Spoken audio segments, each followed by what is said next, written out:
Get started. Yes, Lord. My dog. Okay, I just looked at the Letterman jacket. That's all. Oh, yeah, well, you know what I'm saying? Wakanda forever. Yeah, forever and all that. Yeah. You know what I'm saying? How you doing? I'm doing good, brother. How about yourself? Well, I'm here, nigga. This is fucking phenomenal. Amen. Take a deep breath. Enjoy it. All right, so do you remember how we met?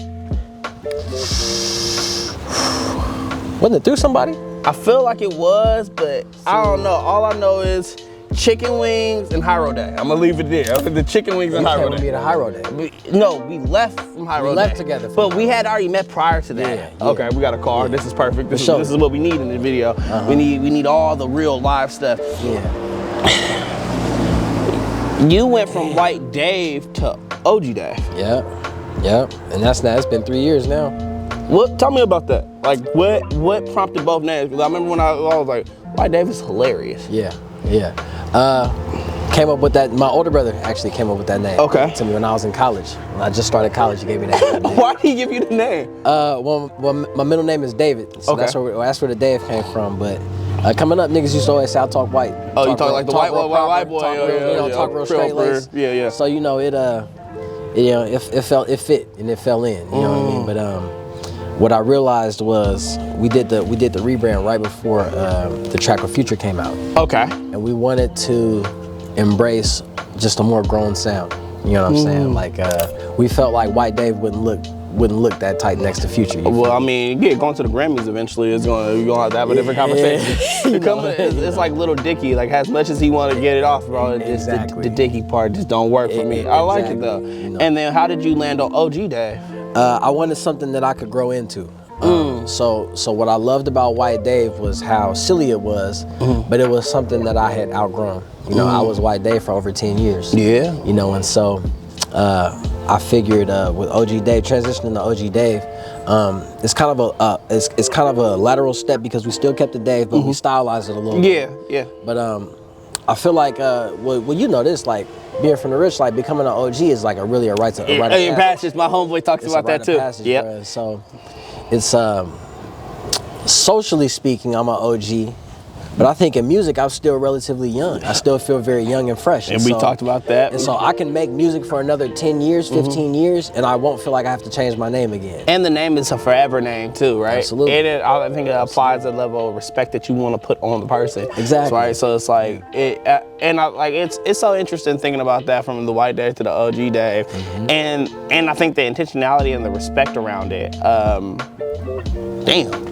I never thought about that because I've gone through different names, like photography-wise. I was Andre Malik Photos, I was Kickback Films, and then I went to Andre Malik Films, just using my name all together. Yeah. I add 2 eyes instead of 1 eye. Yep.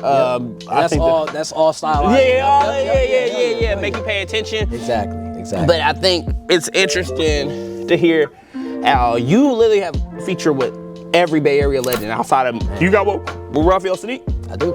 Yeah, he's a sick nigga, bro. But it's crazy that you have all that, but you still remain very, very low key about it. Yeah. How do you is that intentional, or Absolutely. What's that look like for you? Absolutely. For me, I kind of made up my mind that I wasn't gonna hold myself out for the gram or just for like socials. Like, and I know that people say that you have to market your music and everything, but I decided to kind of stand on my morals and. I'm here to promote the music, not promote myself. I think those two things are synonymous with one another though, because like I think the reason why I do these conversations, because I don't like them calling them interviews because they're not an interview. Yeah. It's just, I think the context around interviews make people have to show up and perform differently. The reason why we turn our back to the camera is because I don't want us performing. I want us showing up and being present. Amen. Right? And I think when this is a way for people to get to know you in a way where, again, you're not sitting in front of Ebro or which would be tight. Shout out Ebro. I met Ebro. I met with Ebro before. Again, nigga, you have a song with Raphael Saadiq. I'm sure you met Ebro. But I'm saying, shout out Ebro though. Yeah, shouts out to bro. But I think it's a way for us to have a conversation and people on the other side of the internet that may be looking at you get to hear you and get to hear thought process and be a part of that. Because again, to me, you have a feature with damn near everybody. I'm listening to the song you have with E40. I'm like, you got him talking. Like you got him talking. He was going crazy, and I'm like, is it the intention to move the music forward without being present? Like, how do you navigate that? Like, where's the want? Like, because I mean, people want different things, but like, what do you want in the space of music or entertainment? I want to create good music. Okay. I don't want a viral moment. I don't want a viral video. I don't want. That's not what I want. What I want is to create quality music. And something that I can hang my hat on every day is the fact that I go to work every day, and it's proven that I can produce good music. Literally, the placements tell me everything. And they be there. And I remember you telling me, like, you have to earn those. Those ain't just, like, I got this. Absolutely. What does that conversation look like? Oh man, it's always different depending on who I'm interacting with. But this most recent one, Justin, man, shout out Justin Tippin, man. Like he hit me and was like, hey, I need some music for this movie. Send me what you have. And I'll show you the text. I sent this nigga 10 songs. And he went through all of them and was like, these are tight, but that's not what I'm looking for. And I said, all right, watch this. Right. And he said, I'm gonna give you a little something to work on. And he sent me the score to the film. So I took a little piece of that, chopped that shit up, and made that beat. And then made the song last night. And I'm doing the verses today. So how does that go though for you, right? So you get real placements. Like, that's crazy, but like, everybody creates differently. Like when I create, I talk about flow state. So when I create, when I'm taking photos, like we'll have photos in this video.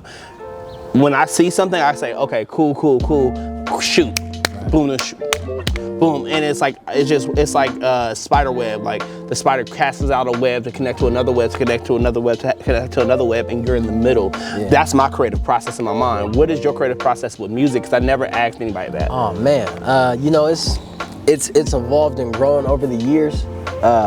Now, it's very straightforward and very simple. Get the instrumentation, get the beat, sit down and write. What does it feel like though? I think like feels like making tea.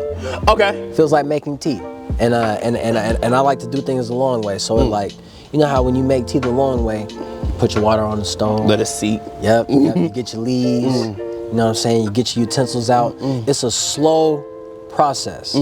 It's not instant. We're not doing the instant tea over here. We're doing. We like Lipton, but that's not what we're doing. Exactly. We're putting care into it. We're putting time into it, and that's how I approach songwriting.